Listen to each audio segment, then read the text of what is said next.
Yes, welcome along to a brand new series of Upping The Ante in association with Bet365 with David Jennings and Johnny Dineen, counting down to the 2023 Cheltenham Festival. Yes, we're back. It's bigger, it's better than ever before. Upping The Ante is here for you until the 2023 Cheltenham Festival. For the next 20 weeks, I'm going to be joined by this man, who a lot of you may know, but some may not. It is the one, the only, Johnny Dineen. Johnny, great to have you here. You're a hugely successful punter. You're a bookmaker. You have a big reputation in racing in Ireland, and we're privileged to have you here. I don't know if you know what you're letting yourself in for standing next to me for the next 20 weeks, but we're delighted to have you. Tell viewers a little bit about yourself. Yeah, sure. As you say, lots of people won't know who I am, but look, some people will. And look, I've been in this game all my life, more or less, since I was knee-high to a grasshopper, basically, and started off clerking for bookies at the races and graduated into going out on my own and starting working myself in Ireland, and say for about 12 years, and then I bought a pitch in Cheltenham at the festival and stood in tats for nearly 20 years. So you stood in the betting ring at Cheltenham for how many years? Almost 20. I'd say about 2003 to 2021 or so, like that. How successful? It was a lucky place for me. In the run of the whole lot of it was lucky. But just at the end, the expenses started getting just a bit too big, and the turnover started to get weaker, and I decided I had enough of it. So now you're a punter, and a successful and I do punter. the same thing as I was normally doing, but I just don't deal with the public anymore, you know. Okay, so do you prefer backing or laying? I prefer winning. Oh, and that's why we have Johnny Dineen. It's back in our lanes. Lane is difficult now, very difficult, particularly in run-of-the-mill meetings. You might have a better chance at a place like Cheltenham or Ascot, but a normal run-of-the-mill ordinary day, lane is not easy. And Cheltenham, I hope, is one of your favourite times of the year? Oh, Cheltenham is like, the whole year revolves around Cheltenham for me, and you're aiming to, like, I'm going to Cheltenham coming up in next weekend. And but the Cheltenham November or March is the one that everybody really looks forward to. It is indeed, and we're going to be looking forward to Cheltenham here for the next 20 weeks. Yes, the countdown to the 2023 Cheltenham Festival has just begun. So regular Upping The Ante viewers will know that we kick off with our questions from the crowd. And our first question this week comes in from Liam Murphy, Johnny. And Liam wants to know, who is the most overrated jumps horse around at the moment, Johnny Dineen? Well, currently, I would think the most overrated jumps horse is possibly Bob Ollinger, the current Bob Ollinger. Johnny, don't do it to me. Well, Bob Ollinger. Explain yourself. My explanation is that he was a fantastic horse, Bob Ollinger, but his last two runs are even though he won in Cheltenham, was an inexplicably poor effort, and his run in Punchestown more or less cemented that I must, in my opinion, there has to be something radically wrong with Bob Ollinger, and I couldn't see how people are seeing these single figures for the stayers hurdle. And there was nothing really wrong with his jumping over fences. That wasn't the problem. The problem is in my eyes is the physical one. I actually looked at his race against Galopin Des Champs the other day just to have a look at it again, because I actually did back Bob Ollinger that day, and coming to the fourth last, I was quite happy. No, yeah, me too. He belted it, and now you're in a bit of trouble. But he's 3 lengths behind turning in. He's 20 behind at the last. So there's something radically wrong with the horse. He runs with his head up in the air and out to the side. Even on the running, he's running in memory. He's unconscious going to the line. So and his effort in Punchestown was equally as poor. And when horses run like that, and I couldn't ever forgive him anyway. I could be wrong, Johnny, but I sense you're not the forgiving type. No, one bad run and they're gone in my eyes. And that's God help Mrs. Dineen. Home late one night, you're gone. You're gone. But no, one bad run, like a really poor effort. And not saying they're gone forever, but I could never back them horses again anyway. You know what I mean? A bit like Shishkin in the Champion Chase. That kind of an effort I'm talking about. Yeah. Really poor effort. For me, they're a busted flush as regards betting them anyway, you know. Okay. Now, you could say that Sprinter Sacker came back from terrible run. Now, I would have never again backed Sprinter Sacker after his run one day in Kempton, pulled up at halfway. That'll be me and him finished forever. I could never, even though he won a Champion Chase afterwards, them kind of horses, as far as I'm concerned, one strike and you're out. Okay, so straight away you're getting a glimpse of Johnny Dineen. No forgiveness whatsoever. Well, I think the most overrated jumps horse around at the moment is John Bon. John Bon, favourite for the Arkle, was hammered in the Supreme, fell in a little bit, I thought, at Aintree against El Fabiola, who I thought was actually unlucky at Aintree, and he's favourite for the Arkle. I think because of his family, because of who he's related to, I think John Bon is overrated. And I couldn't have him on my mind for the Arkle, Johnny. Am I wrong? No, you're not. You're 100% right, I would have thought. I could see 5 or 6 reasons why you couldn't entertain John Bon at the price he's now. He's 3 or 4. He's under 4 to 1. I saw in places there. He's beaten 22 lengths in the Supreme Novices. He's fed in against, as you say, against El Fabiola. He was only running it was his second run over hurdles, and he almost beat him and should have beat him even, you know. And like, he's a free sweater. Like, he's gone before the race even starts this year in the Supreme Novice. He goes out, he's washed with sweat, so he's going to be he's a horse that's going to be hard to manage. Like, when come the day of the race, like, fellas are saying that he's going to be a better chaser. Admittedly, he's probably going to be a better chaser and all that, but like, I can't believe that Willie Mullins hasn't a horse somewhere that's going to tear him asunder when the time comes. Well, we'll find out what that horse is maybe later on in the show. But Liam, in our opinion, the 2 most overrated jumps horses around at the moment are John Bon and Bob Ollinger. So our second question this week comes in from Ted Askin. And Ted, he's not looking for much, Johnny. He's looking for an each-way Yankee for the 2023 Cheltenham Festival in the championship race, okay? An each-way Yankee, Lord God, Ted.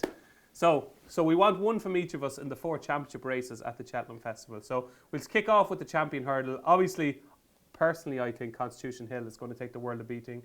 But at the prices, if we're going for an each-way Yankee, I'm going to throw in Vauban, who hammered Pied Piper and Phil Dore last year. Pied Piper obviously has come out this year and won his first 2 starts. He's into 12s around for the champion hurdle. Vauban hammered him. I don't think Vauban can beat Constitution Hill, but I could definitely see him being placed in the champion hurdle. So your champion hurdle pick.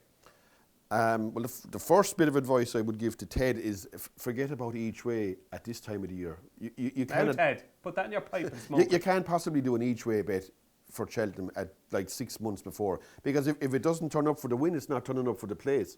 So you're losing twice. Right. Do you know what I'm saying? So if you were going to do a Yankee, do a win one. Right, Ted. Forget about the each way part. Half your stake and just do a win one. And right? On top of that, if you're doing an each way Yankee, as you said, you fancy Constitution Hill. But in an each way bet, you ain't putting them in. Do you know what I'm saying? Yeah. So like, you either fancy him or you don't. You know what I mean? Do you know what I'm saying? So we're turning this on its head. Well, I'd be going, if you do a win Yankee, fair enough, and then you can put in the horse you actually think will win the race. Okay. Not one. So what is the horse Johnny Dineen thinks will win the race? I think Constitution Hill is very, very likely the most likely winner, but he's not an each way bet. If I was doing a Yankee for the 4 races that Ted is on about, I'd stick him in as a win proposition. So we've got 2 bets here. We've got an each way Yankee from me, and we're going to have a win Yankee from Johnny. Okay. Yeah. So it's Vauban each way for me in the champion hurdle. It's Constitution Hill for Johnny. Champion chase, Johnny. Champion chase again. I'd be going win only. I wouldn't be going each way in the champion chase. I'd go for the most obvious one. That's Energy Mean. He's the most solid horse. And look, I know fellas will be saying actually he's picking the favourites, but look, I find winners. This man wants winners. Yeah. Well, look. Thinking outside the box is all right, but it's no good for finding winners most of the time. You know what I mean? So get back in the box. I think so. That keep it simple and go for the most obvious ones. If you think something will win, you can't go looking like trying to pick something at 10 or 12 to 1 that'll win. That won't win just because it's not favoured. Like, I often think fellas will say to me, "Do you fancy it?" And I'd say, "I fancy X." That's very short. And they're like, do you want me to give you a loser? Is it like, you know what I mean? Do you want me to give you, that's very short, it's a bit short. It's only 5 to 4. But the way I look at it, a winner, money on is better than money gone or whatever. And winners are what you're looking for. I'd go for Energy Mean without a shadow of a doubt anyway. Okay, Energy Mean for Johnny Dineen in the champion chase. I'm going for the 10 and 12 to 1 shot that I don't think will beat Energy Mean, but I'm looking for a bit of each way value.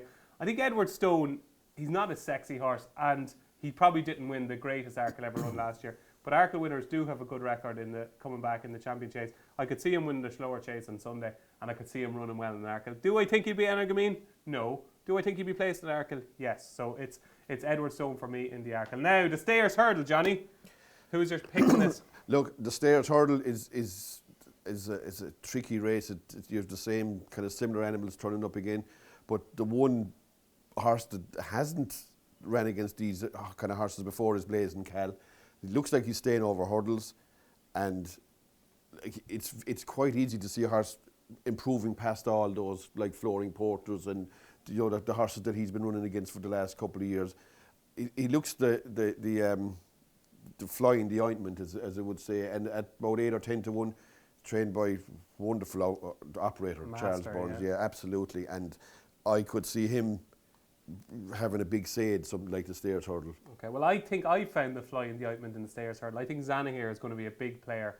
I think to have the class to finish a close enough up third in the champion hurdle behind Honeysuckle, just behind Epitod, the way he jumped and travelled in that, maybe Epitod would have beaten him easily in the entry hurdle. I'm not so sure. I think it would have been a scrap. I think he gallops and jumps, and I think he's only young. There could be more improvement to come. I think Zanahiyr is a big player in the Stayers Hurdle.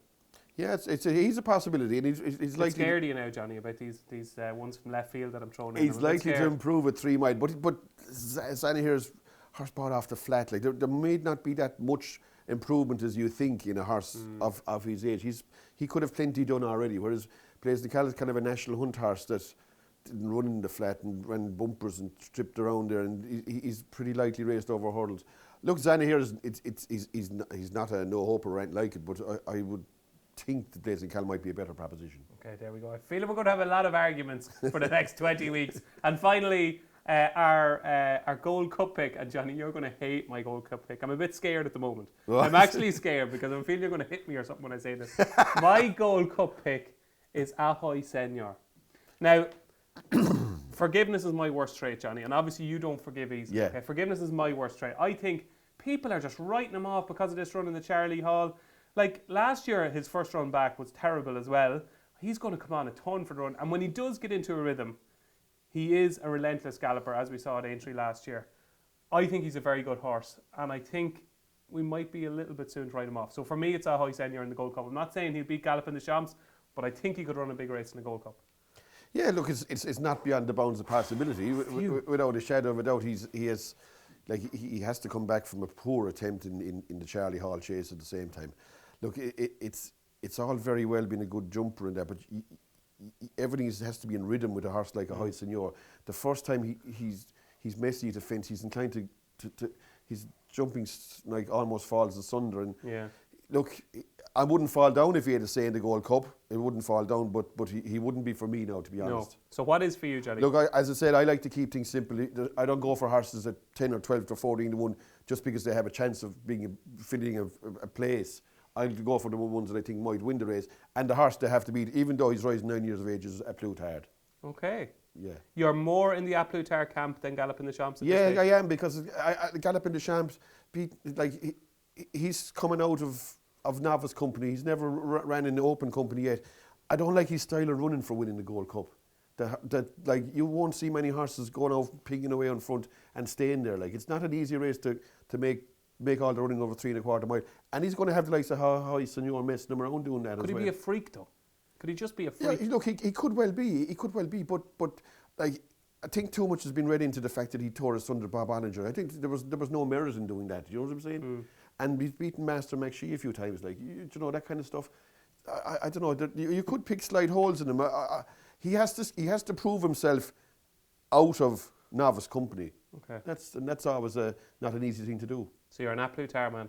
Yeah, I would say he'd percentage charge to the minute anyway. So here we go. Our each way and win Yankee for the 2023 Cheltenham Festival in the championship races, as asked by Ted. You have gone for Constitution Hill, Energamine, Blazing Cal and A Plutard. And I have gone for my sins, Vauban, Edward Stone, Zanahiyr and Ahoy Senior. There you go, Ted. A great question. So our third and final question this week comes in from Kevin Curtis. And Kevin wants to know a bit more about you, Johnny. Kevin wants to know, what are Johnny's best and worst punting moments from the Cheltenham Festival? So do you want to go with the good or the bad first? I don't mind. Go with the bad. Give us the worst one. Right, okay. Well, I'll give you the worst one. Cheltenham 2020 was horrific 4 or 5 days for me, Really? luck-wise, yeah. Go on, tell us more. I know you probably I've been there over the years and you don't even realise you've had good luck, if you know what I'm saying. You kind of gloss it over and say, yeah. But then when everything hits at the one time, and I do remember, there's one particular race I'll go back to in a second, but the meeting started, I was on Fakir Dudari Ante Post for the Arkle. Like it definitely, with my opinion, going to win, only hit the second last. Pasture second last. Yeah. I had a good bet on Minel Indo and saved an Allaho in the Sunny Lions chase. And this You were champed. Yeah, a champ comes up and does you. But the worst, and I don't It gets think worse than that. Oh, way worse. So you had Allaho and Manila Indo, Yeah. both of them backed, Yeah. and it gets worse than that. Oh, it does. It was. Well, I tell you, the worst one thing I'll never forget was in the Thursday, the very first race, and like in Cheltenham, for a fella like me, when you're going once a year, you kind of have to up the ante a bit, as you say. Nice little fun there, Johnny, up the ante, yeah. And you have to kind of have a go because it's only once a year, so there's no point in going over fiddling around. You kind of, so Get the stakes are probably increased. A little bit bigger, yeah. Okay. Normally, the normal ones anyway. Okay. So in this first race on the Thursday, I had a big go, laid Faheen and Sam Crow and backed Mellon, and I can't remember the second horse I backed. But I'll never forget this as long as I live. I watched it inside, you know, in Tattersalls, inside. Yeah. I always watch races inside, rather than outside. But anyway, watch them inside, and next thing they're going up the line, they're bobbing, and next thing, just on the nod, I think your man has done a Mellon. You know what I mean? I thought Mellon was yeah, one as well. I did too. But I rush out to our pitch, and my man is out there, and he's looking in the bet deck actually it is, and the exchange, and I said, see the prices in the photo. On the photo, I said, what's up? He says, Mellon, I'd say it's 5 on in the photo, 5 on. You're joking? Yeah, it was 5 on. Originally it's 5 on, you know. So next thing he says, it's 4 on. Next thing, it's 2 on. Oh my God, next thing it's 6-4 on now, you know what I mean? So next thing, they showed the freeze, or the still or whatever. Next thing you get this ooh in the crowd. Nobody really is certain. It's even as your pick. Suddenly, your man goes favourite. The winner goes favourite. Sam Crow. Yeah, so before they call the result, he's something like 2-1 on 4-9, so you know you're in the stew now anyway, you know what I mean? So I'm waiting, like, I'll never forget the numbers, 9 and 4. So the next thing, here's the result, next thing, first number, next thing. No, Johnny, language, right? It's a family show. I'm not going to use anything. First, number 9, Sam Crow. Oh, gee. It was disaster. How do you feel in a moment like that? Oh, I was gutted now, really gutted over that, because I needed a result like that to get back into play, because I was already nicely behind in the meeting, you know what I mean? On top of that, I was on Goshen, Ante Post, for the Triumph Hurdle, and the last bet I had a back column of fire in that fell at the last, and that was going to win. So it was like, luck-wise, it was a rotten week now. And do you know what happened then, Johnny? COVID. You came home to COVID. I wasn't pushed about COVID now. I was more worried about COVID. You had the unluckiest week in your life, and then we came home and there was a lockdown. So, yeah. But that's it, you know. That's the way the game goes. But that's just one, waiting for them numbers to be called. They were there, like, so it was 4 and 9. 4 and 9, yeah. First there number 9 is. So that was your worst punting moment, the 2020 Cheltenham Festival. Now, a bit of a reprieve. Give us your best punting moment. Look, I've had a few little touches, Ante Post in Cheltenham, and like, it's not even the money. It's the buzz of just picking the right picking one. Yeah. Now I was on, say, presenting Percy 20-1 when he won the Sunny Lions, and War of Attrition when he won the Gold Cup, that kind of thing. But the biggest buzz I've ever got at a race meeting was when, now it wasn't even a huge money swing for me, but I happened to be on Denman against Cato Star, and I think that atmosphere will never be rivaled at a race meeting. In my opinion, it won't. Extraordinary, anyway. It was like a spine-tingling day, wasn't it? Really? It was, yeah. And also the best commentary of all time. Yeah, but if you're watching it live, you don't even hear the commentary. That's right. You know what I mean? Relentless, remorseless. Yeah, that's right. But hear it afterwards now. But if you're watching it, you just like keep them going. That's what you're saying. If you're on the one in front, you know, that kind of way. Brilliant.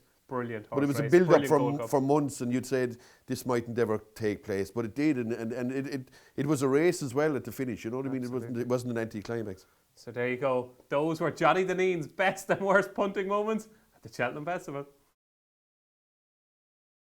So we've made a few tweaks to the new series, and this is one of them. It's a new segment, and it's called Performance of the Week. Yes, where Johnny Dineen counts down his top 3 performances of the last 7 days. So Johnny, number 3 on your list this week. 3 I'll give to Impervious, that won a Mayor's Novice Chase. It's a Mayor, but it didn't win. It wasn't a Mayor's Novice. It was an Open Novice Chase in Wexford against Cade Boy. Not a bad race on paper. Won it well backed.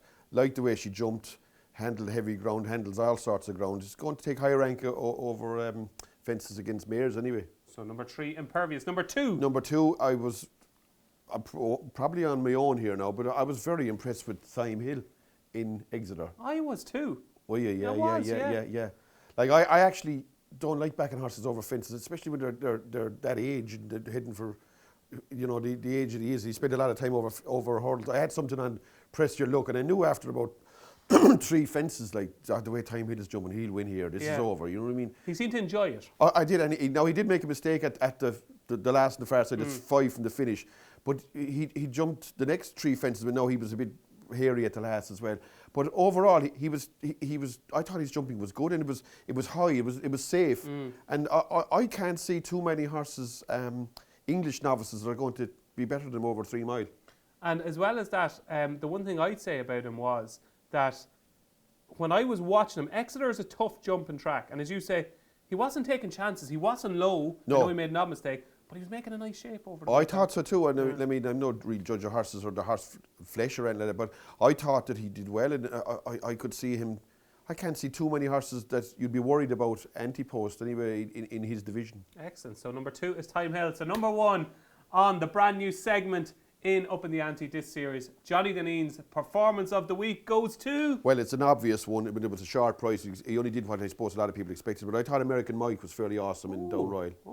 Against Let's Be Clear About It. That, in the words of Jamie Lawson. Yeah, no, I thought he was very impressive. I know that Let's Be Clear About It is no mug at the same time. No. I know he's entitled to win it, and he's 5-1 on favourite. But I just thought the way he did it, his jumping was good, and he settled a good horse in a very short space of time. And it's going to take a fair bit of whacking at around the 3 mile or 2.5 mile distance, I'd say. So Johnny Dineen's performance of the week goes to American Mike. So Upping The Ante viewers, have you downloaded the new Racing Post app yet? Shame on you if you haven't. It is horse racing's #1 app. You've got daily betting advice from our top team of tipsters. We've got betting masterclasses from the likes of Tom Siegel, our very own Pricewise, and Paul Keeley, as well as Q&As with punters, tipsters, horse racing insiders. You cannot afford to not have downloaded the Racing Post app. Now it's time for our Eyecatcher of the week. Which horse has caught this man's eagle eye that he's going to back next time? Eyecatcher of the week, Johnny, is... Well, my Eyecatcher was New Year Honours in Down Royal. I thought it ran really well against Cougar. It was nicely supported too. It wasn't unexpected.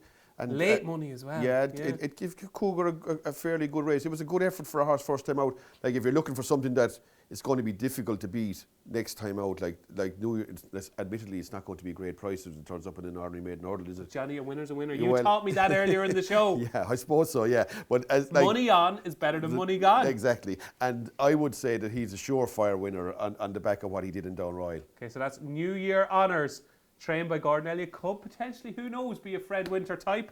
And you had one other one I know that you wanted to mention. A horse that I thought was of very little ability actually was Ryoga Choice. And earlier on in his career, I didn't think it was much good. But it's improving at a rate of knots. And it won a race in Roscommon by 17 lengths in a mare's, was a maiden hurdle over there. And then it ran a blinding race in that mare's hurdle, but it got completely wiped out at the second last. Like, I didn't think it was capable of doing that. It's definitely improved hand over fist. And like, that's going to win plenty of races. Excellent. Ryoga Choice and New Year's Honours. Johnny's 2 eye catchers from the last week. Now, folks, it's time for what's happening this week, and it's a big weekend at Cheltenham, the home of jump racing, where we're going to have a look at the Paddy Power Gold Cup. We're going to look at the Great Wood Hurdle and the Slower Chase. So the Paddy Power Gold Cup, first of all, Johnny, anything catch your eye? Look, as it normally is, it's a deep race, competitive one. A horse that I'd like is Il Ridotto. He landed a bit of a stroke in Newbury there last year, on the day of the last race of the Ladbrokes Gold Cup, and he was only a 4-year-old, and then they run him quick in a Grade 1, and maybe a week later the King Henry, the 7 stakes in Sandown, and I just read where the jockey reported he ran flat. His form tapered off a bit, but I have an idea he could be best fresh, and he's in with a lovely race weight. Cobden is a great rider, brilliant, glorious, yeah. Really good rider, and particularly over fences and that. And like, I don't know if you've seen him on solo at one of the races that was run at Sandown on Saturday, but just he's like Ruby. He's motionless. Yeah. It's poetry in motion, is right. Yeah, like he's a terrific jockey, and like comes across as a good character as well. You know what I mean? Yeah. So that's the one I'd pick. Like, it would be a token selection because it is a hard race. And French Dynamite, even though he's short, he's going to run a good race too. He's bit of class. He's good, solid form. Yeah, he's bordering on being a Grade 2 horse, and he's back in a handicap here, you know. Absolutely, yeah. The one that I thought was interesting, Sam Thomas obviously had a big winner last weekend, 2 big winners in the last couple of weekends. Al Dancer won at Aintree. I think Stolen Silver is interesting. Now, he's up to a mark of 150, but with Stolen Silver, he's got that course form. He was fourth in the plate where he made a mistake at the second last. Then he bolted up at the April meeting off 143. He's up to 150 now, but I like he's a finisher. He's a finisher in his race. Even over hurdles one day against Chantry House, he was second. He finished his race well. Sam Thomas is his team in terrific form. And I think Stolen Silver is a big, big player in the Paddy Power Gold Cup. Moving on to the Great Wood. It's wide open this year, Johnny. You could throw all the balls in the air and just... Yeah, this looked a really devilishly difficult contest to me. There's some, like, Emmett Mullins is in it, Willie Mullins. You know, there's some good operators in this race. I couldn't really find... I do think one thing in this race, I think Sana Gino has no chance in this race, none. I couldn't fancy that at all anyway. Okay. That's one couple of soft races now, and that's Paul Nichols. Yes, yeah, it's one getting away in front in races in ordinary contests. Okay. And I couldn't have that at all. I actually looked down through it and I come up with now you're talking a minuscule selection. That's okay. Current Mood. Okay. Evan Williams has a run over hurdles there lately in fast lass, kind of a pipe opener. His course form over 3 mile and 2.5 against in the races that Blazing Cal ran last year, but has won over 2 miles at the same time, and I could see that running well in that race. Okay, the one that I thought had a small chance but was turned out again quickly after winning at Fontua was Teddy Blue, who's a bit of a headbanger, very, very keen early on in his races, but his jumping has improved. And off his mark, I think he's well handicapped for the Moors. Teddy Blue for me. But again, I thought it was a tricky race, the Great Wood. Teddy Blue would only be a token selection for me in the Great Wood. I'm moving on to the Shlower. It is the match between Nuba Negra and Edward Stone. I'm an Edward Stone fan. I know Nuba Negra actually on this show last year. I stood here and I was all over Nuba Negra, the fresh angle. But Nuba Negra to me, maybe, obviously he does go very well fresh and then his form tends to peter out tamely as the season goes on. But there's just enough question marks hanging over Nuba Negra now. I'd be willing to take him on with Edward Stone. I think Edward Stone is a better horse than people give him credit for, and I thought he was a good winner of last year's Arkle.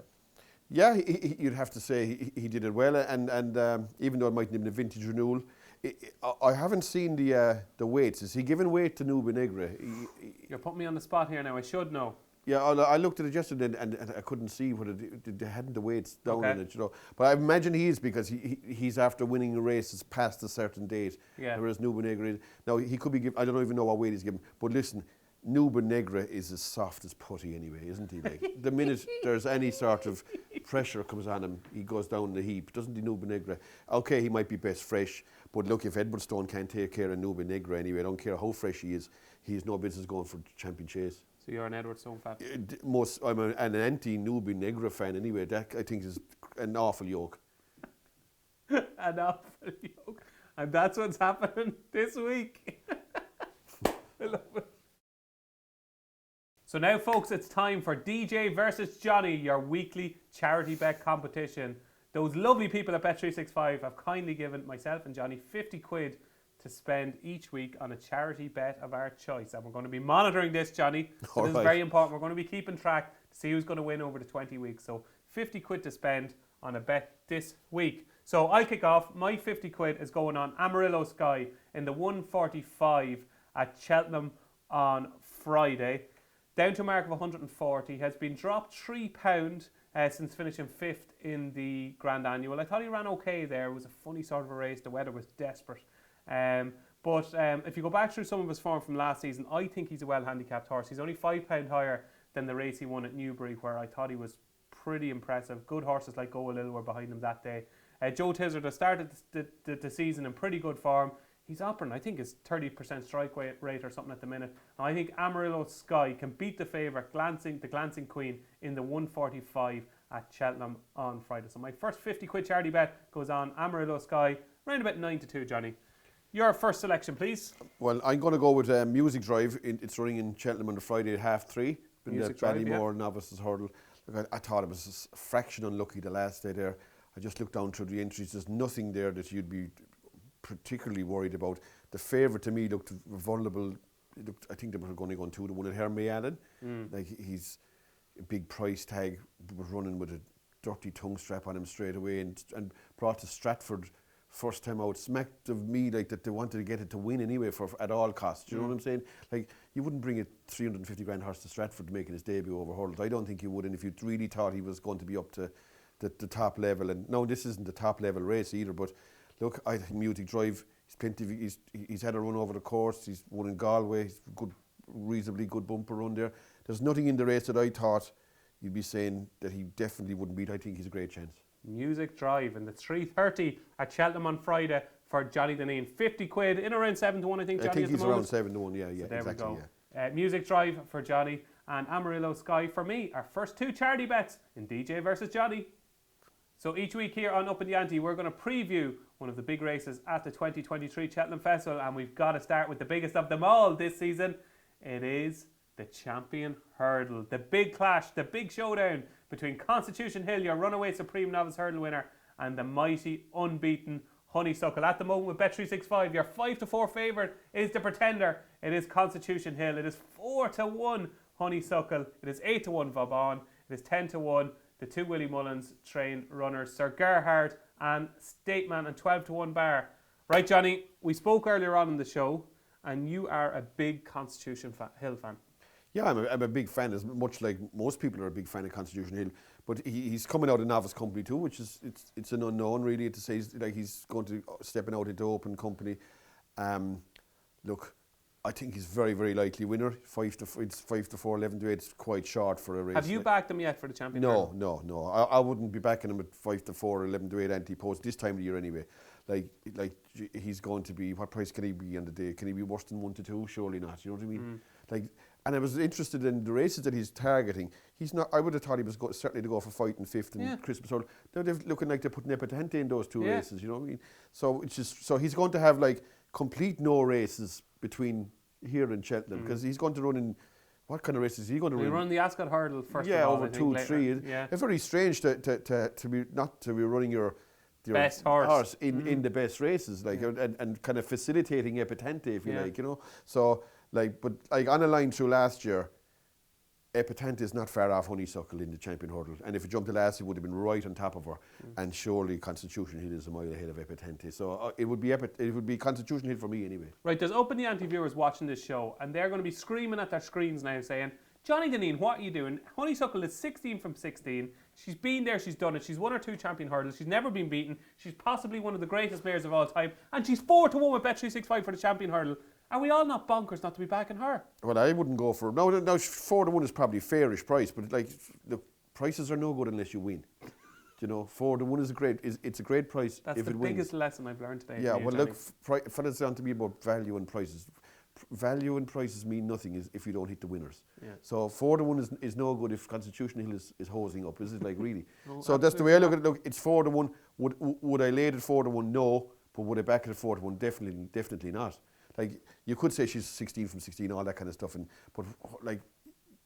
all that kind of stuff is all right, though. It is, but I can't name 2 horses that she beat that are any good.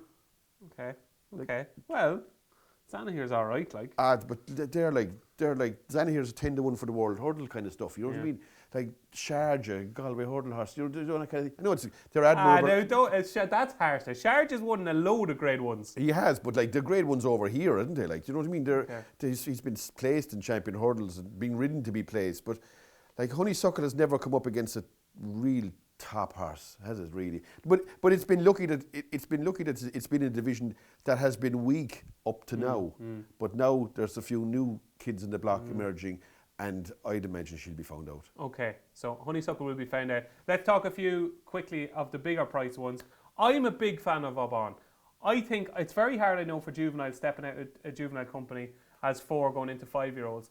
But he blew them away in the Triumph Hurdle. And it might not have been a bad Triumph Hurdle. Pied Piper is a good horse. Good horse on the flat. Fildor is a good horse. He obliterated them. What's not to like, Johnny? Look, he's trained by William Mullins, which gives him a chance on you for starters. But on the downside to that, I wouldn't really go too much into the 4-year-old record. The fellas look on about statistics. That doesn't really ever bother me too much. But his form is tied in with the same horse 3 times. He beat Fildor 3 times. Like Fildor and Pied Piper are more or less the same kind of a horse. Pied Piper isn't much ahead of Night Salute. You see Night Salute running the other day, like when it went out against proper, like not even proper horse, So Royal and Nappers Hill in Wincanton. She couldn't be found in that race. So, to me, he's got to make a big step into the major ring yet. Vauban. Look, it's not beyond. Like, who would have said Espoir Dallin would have won the Champion Hurdle at 5 years of age? Like, this Willie Mullins is a dangerous animal at the same time, and he has to be respected.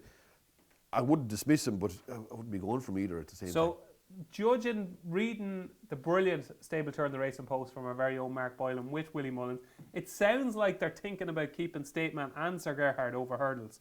Is either of them a player in the Champion Hurdle? I thought I read where the owner of Sir Gerhard said it was going over fences. Okay. Is that right? No. Well, he hadn't decided in the Stable Tour, so they weren't quite sure yet. I thought I read on the Racing Post site the other night that he was going over fences. Probably right. Yeah. Look, he's like 9-2 for the Turners and 7-1 for the Arkle you can lay on Bedford. So I'd say it's pretty sure that he's going over fences. So if Sir Gerhard goes over, look, I don't think he'd win the Champion Hurdle anyway. Okay. But it's going to be a big factor over fences. I would have thought. Stateman. Look, Stateman to me is a very good horse, but like Stateman ran in the County Hurdle off 141 last year. Like, these guys have no problem running. If Stateman was that good, he'd have ran in the Supreme Novices. They didn't have any problem bring on the night to the Supreme Novices. That my reading of it is, he reminds me a bit of St. Roy. Like, came to the County Hurdle, won like off of a reasonable mark, and then but afterwards got found out in open company. Stateman, I know he won over 2.5 mile, and he's a good horse. Obviously, he's a good horse, Stateman, but he won in Punchestown against horses that were probably busted flushes for the whole year. Like Three Stripe Life had been to Cheltenham and Aintree, and Kilcroat is just a yardstick, isn't he? Really. Stateman have a hell of a lot to prove. I'd much prefer Vauban to Stateman as being a potential Champion Hurdle winner. I wouldn't give Stateman an earthly. Okay, so it is a strong, confident vote for Constitution Hill. Well, Constitution Hill is definitely the most likely winner. Like, I wouldn't be going against Constitution Hill until someone actually beats him.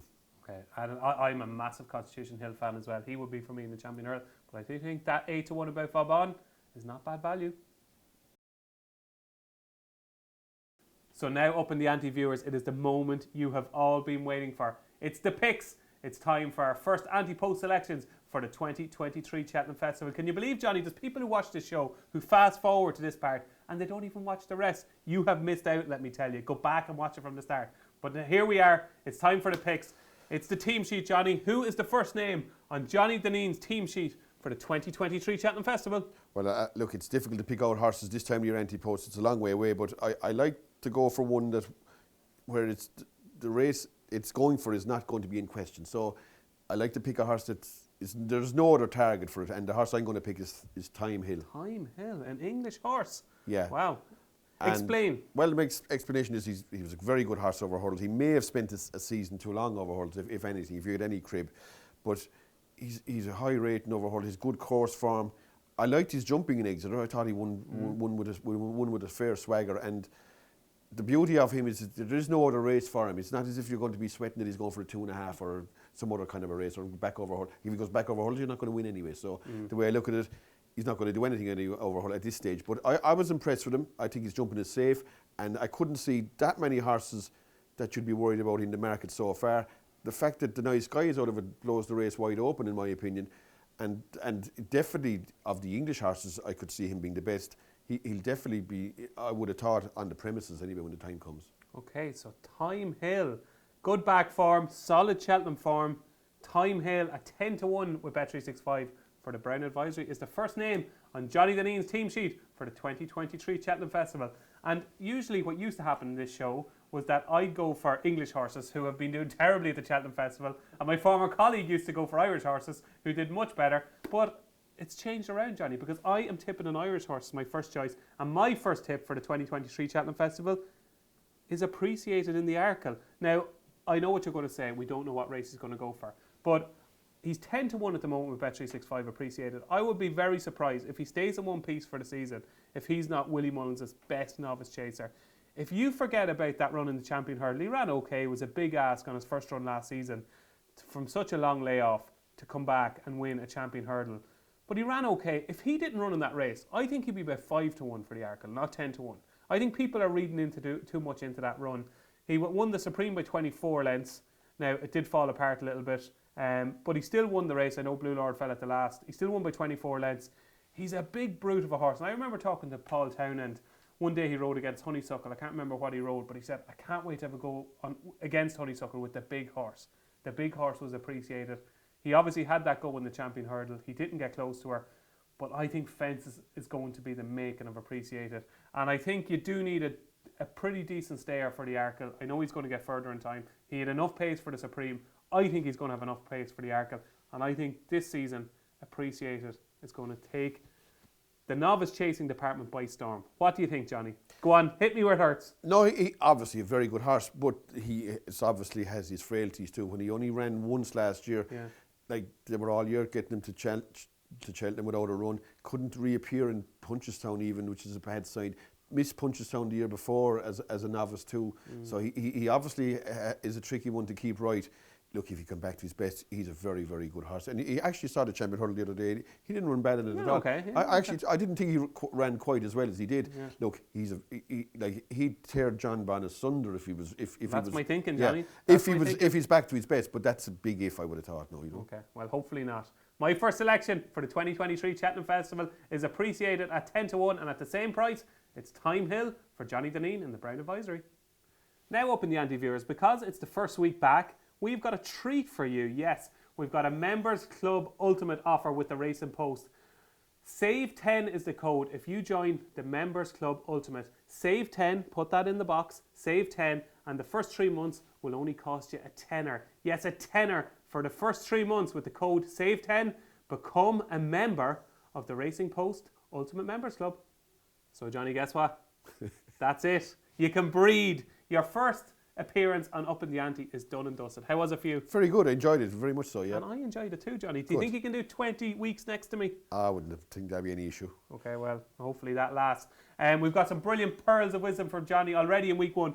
We've got an insight into that mind of Johnny Dineen. Money on is better than money gone. And forgiveness, this forgiveness thing, forget about it. When a horse is gone, it's gone. What do you say, Johnny? Keep it simple. I think so, yeah. Keep it simple. You can apply that to all walks of life, can't you? Really, not just gambling or betting horses. But I like to keep it simple and look, try not to complicate things. And looking for things that are not there is the thing that could downfall of a lot of people. You know what I mean? I think that if you fancy a horse, there is no point. Just because, don't back it if you don't think it's too sharp, but don't be looking for something to beat it.